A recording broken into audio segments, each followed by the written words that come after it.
You wake up. You check your phone. You feel a surge of anxiety from a headline, a pang of jealousy from a photo, a spike of dopamine from a notification. You believe these are your emotions. You believe you are the author of your own internal state. But if you were to strip away the illusion of autonomy, if you were to peel back the skin of your daily existence to look at the raw mechanics underneath, you would see a terrifying truth. You are not the player. You are the board. For centuries, we have told ourselves a comforting lie, that the human mind is a fortress, impenetrable and sovereign. We like to believe that when we choose freely.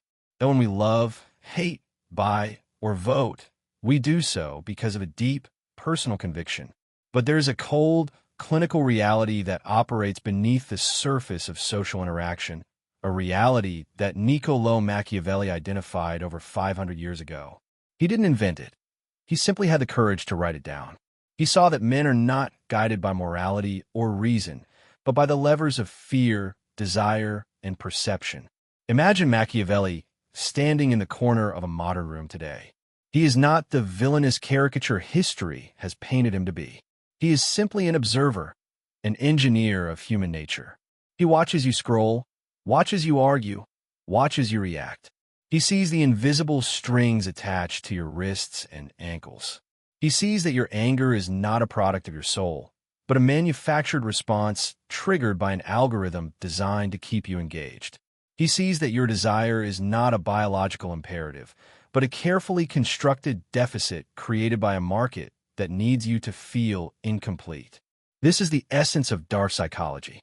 It is not magic. It is not hypnosis. It is the understanding that the human brain is a machine that processes input and delivers output. If you control the input, you control the output. And right now, in this moment, the inputs are being managed by everyone except you. Consider your last emotional reaction. Maybe someone cut you off in traffic, or a colleague made a passive-aggressive comment. Your heart rate spiked. Your cortisol flooded. You felt disrespected. You reacted instantly. In that split second, you surrendered your power. You became a mechanism. The person who provoked you pressed a button, and you functioned exactly as designed.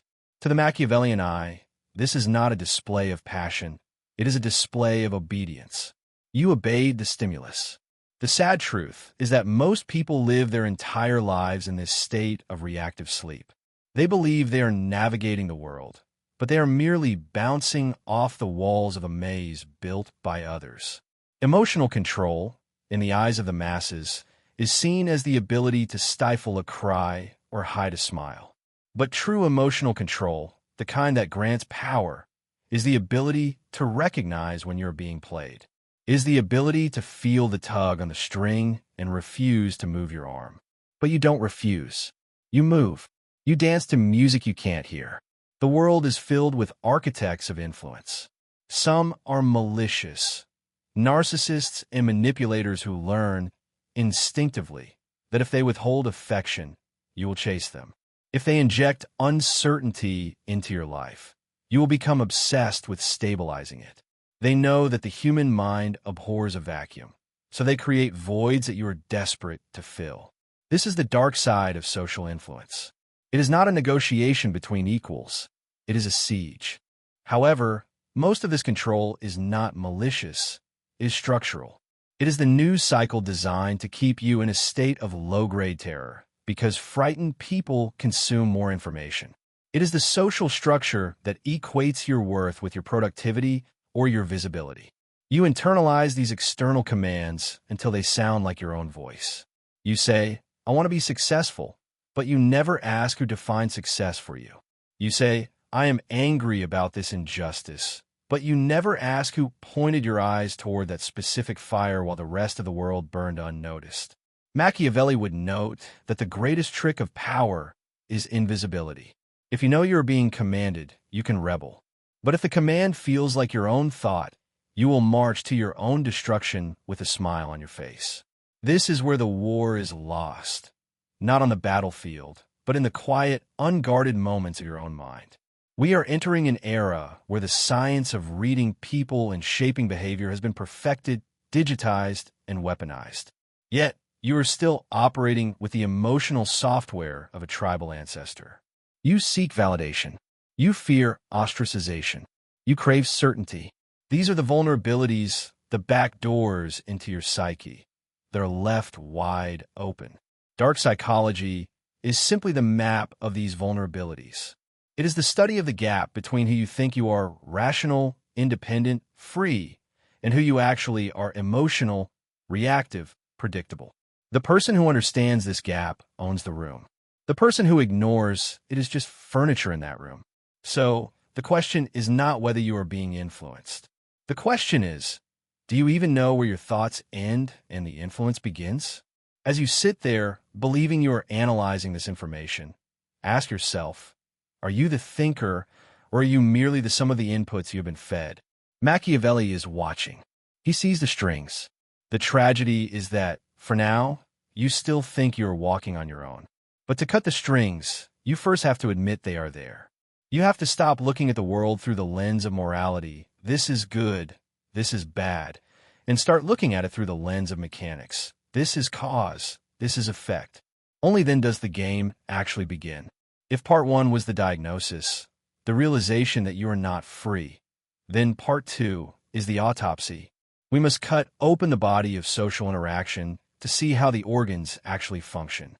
We must look at the mechanics of reading people and the cold, mathematical laws of social influence. When you look at another person, what do you see? You see a face, a friend, a lover, a boss. You see a narrative history shared between two souls. But when Niccolò Machiavelli looks at that same person, he sees something entirely different. He sees a collection of needs, fears, and hidden deficits. He does not listen to the words being spoken, for words are merely the clothing humanity wears to hide its nakedness. He looks at the structure beneath. To understand dark psychology is to stop listening to the music and start counting the beat. Reading people is often romanticized as a mystical gift, a kind of empathy that allows you to feel what others feel. But in the cold light of analysis, reading people is not about feeling. It is about data processing. It is the ability to establish a baseline and spot the deviation. Every human being is a pattern. You walk a certain way, you speak at a certain cadence, you blink at a certain rate. This is your baseline. You're normal. The master of influence waits. He is patient. He watches for the crack in the porcelain. It happens when a specific topic is mentioned, perhaps money, perhaps a rival, perhaps a past failure. Suddenly, the blink rate increases. The feet shift toward the door. The voice jumps an octave. The pattern breaks. To the uninitiated, this is just a nervous tick. To the Machiavellian observer, this is the location of the wound. And in dark psychology, the wound is where the power lies. If you know where a man hurts, you know where he can be led. If you know what a woman fears losing, you know how to make her stay. This is the uncomfortable reality of reading people. It is not an act of connection. It is an act of excavation. You're digging for the leverage. Social influence, then, is not about persuasion. Persuasion is weak. It implies you're trying to convince someone to change their mind. Influence is structural. It is about arranging the environment so that the only logical choice for them is the one you have designed. Consider the mechanics of the mirror. Humans are deeply narcissistic creatures. We are obsessed with ourselves. We trust those who are like us. The manipulator knows this. He does not impose his personality on you. He reflects yours back to you. He adopts your posture, uses your vocabulary, validates your grievances. He becomes the perfect echo. You think you have found a soulmate, someone who just gets it, but you haven't found a soulmate. You have found a mirror. And because you are staring at a reflection of yourself, you lower your defenses. You let the Trojan horse inside the gates. Once inside, the dynamic shifts from observation to operation. Machiavelli famously wrote that it is safer to be feared than loved. In a modern context of emotional control, we might translate fear not as terror, but as reverence or dependence. Love is volatile. It is given freely and can be taken away freely. But dependence? Dependence is a chain. The most potent mechanic of social influence is the creation of a void. If you give someone consistent validation, they become bored. They take you for granted. But if you give validation and then withdraw it without explanation, you create a crisis of reality in their mind. This is the principle of intermittent reinforcement, the same psychological mechanism that makes slot machines addictive. If you pull the lever and win every time, you lose interest. If you never win, you walk away. But if you win sometimes, unpredictably, you will pull that lever until you starve. In relationships, in the workplace, in politics, this mechanic is the engine of control. The manager who praises you one day and ignores you the next keeps you working harder than the one who is consistently kind. The partner who is warm one moment and cold the next occupies your thoughts 24 hours a day. You find yourself analyzing their texts, replaying conversations, searching for the logic. You are looking for the pattern. But here is the dark secret. There is no pattern. The inconsistency is the strategy. By trying to solve the puzzle of their behavior, you are investing energy into them. And the more energy you invest, the harder it becomes to walk away. This is the sunk cost fallacy weaponized. You are not staying because you are happy. You are staying because you have paid too much to leave. Machiavelli observes this with a nod. He understands that people do not value what is free. They value what they have to earn. By making your approval scarce, you increase its value. By making your emotions readable, you become a commodity. By making them unreadable, you become an authority. This is the chilling mechanics of perception. Power is not just about what you have. It is about what people think you have. If you appear needing nothing, people assume you have everything. If you appear desperate for connection, people assume you are empty. The masters of influence curate their perception meticulously. They never react, they respond. Reaction is instinct. Response is calculation. When you start to see these mechanics, the mirroring, the baseline deviations, the intermittent reinforcement, the manufacturing of scarcity, the world changes. The magic of charisma dies, replaced by the engineering of behavior. You stop seeing charming people and start seeing efficient operators. You stop feeling guilty when someone plays the victim and instead see the weaponization of pity. You are now standing in the autopsy room, looking at the exposed nerves of human interaction. It is gruesome, yes. It destroys the innocence of socialization. But it also offers the only thing that matters in a Machiavellian world, clarity. The machine is running. The gears are grinding. And now that you see how the engine works, you are faced with the final, terrifying step. You must decide whether to remain a cog in this machine or to step out of the mechanism entirely. But be warned, seeing the code is one thing. Rewriting it is another. Now comes the hardest part, the awakening. Most people claim they want the truth, but they don't. They want comfort. They want the soft lie that says the world is fair, that people are good, and that love conquers all. But you have walked through the diagnosis and you have stared into the autopsy. You now possess the Machiavellian lens. You see the gears grinding behind the smiles. You see the transactional nature of interaction. You see the hidden contracts signed in invisible ink. There's a price for this clarity. The moment you see the strings, you can never unsee them. You lose the luxury of naivety. You can no longer blindly trust the sudden compliment, the unexpected gift, or the manufactured crisis. You are now awake in a world of sleepwalkers. It is a lonely place to be, but it is the only place where you're truly free. The real awakening is not about becoming a monster. It is not about using these dark tactics to harm others, to manipulate for sport, or to crush the weak. That is the path of the insecurity, the path of the petty tyrant. Machiavelli would look at a petty manipulator with disdain. True power is not about controlling others. It is about mastering yourself so completely that others cannot control you. This is the ultimate application of the code, detachment. In the past, when you felt the sting of an insult or the rush of anxiety, you reacted. You merged with the emotion.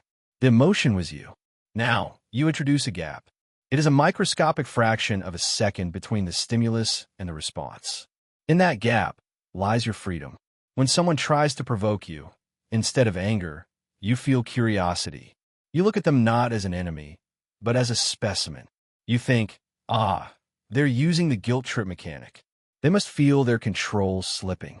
You analyze the tactic, and because you are analyzing it, you do not feel it. You have stepped out of the blast radius. This is the state of the gray rock, but elevated to an art form. You become ungraspable. To the manipulator, you are terrifying because you offer no handles. They cannot grab your fear because you don't show it. They cannot hook your vanity because you don't need their validation. You become a void they cannot fill and a wall they cannot break. Imagine the power of silence in a world that never shuts up. When you stop feeding the machine your reactions, the machine malfunctions. When you deny a narcissist your outrage, they starve.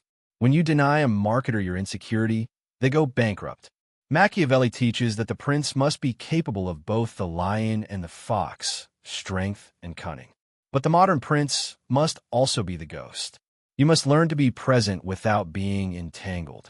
You engage with society, you play the roles, you nod at the appropriate times, but your core remains untouched. You are in the game, but you are not of the game. This is the secret that the powerful have guarded for centuries. They know that emotions are heavy. To carry the weight of every slight, every tragedy, every social pressure is to be immobilized. To lead, to conquer, to build, you must travel light. You must view your emotions as information, not as directives. The awakening allows you to reclaim your narrative. You stop asking, "Do they like me?" and start asking, "Does this alignment serve my purpose?" You stop asking, "Am I good enough?" and start asking, "Is this environment conducive to my growth?" You flip the interrogation lamp from yourself onto the world. This transition will change your eyes. People will notice. They will say you seem different. They might call you cold or distant or hard to read. Take it as a compliment. It means the software update is complete. It means you're no longer broadcasting your vulnerabilities on an open frequency. But remember, this power is dangerous. It is easy to slip into cynicism, to view humanity as nothing more than biological algorithms to be hacked. That is the trap of the abyss. If you gaze too long into the dark psychology, you risk losing the light of your own humanity. The goal is balance. You use the Machiavellian code as a shield, not a sword. You use it to protect your time, your energy, and your sanity from those who would drain them. You use it to navigate the treacherous waters of modern social influence without drowning. You read people not to exploit them, but to understand who is safe and who is a threat. As the narrative closes, visualize Machiavelli one last time. He is no longer watching you from the corner. He is standing beside you, looking out at the same horizon. He offers a slight nod, not of submission, but of respect. You have learned the rules. You have seen the mechanism. You have cut the strings. The world is still a stage. The people around you are still playing their parts, reciting lines they didn't write, driven by urges they don't understand. But you're no longer an actor. You are the director. You can step into the scene when you choose, and you can yell cut when you've had enough. The game is still being played. It always will be. But for the first time in your life, you know how to win. The question, who is winning, has been answered. It's you.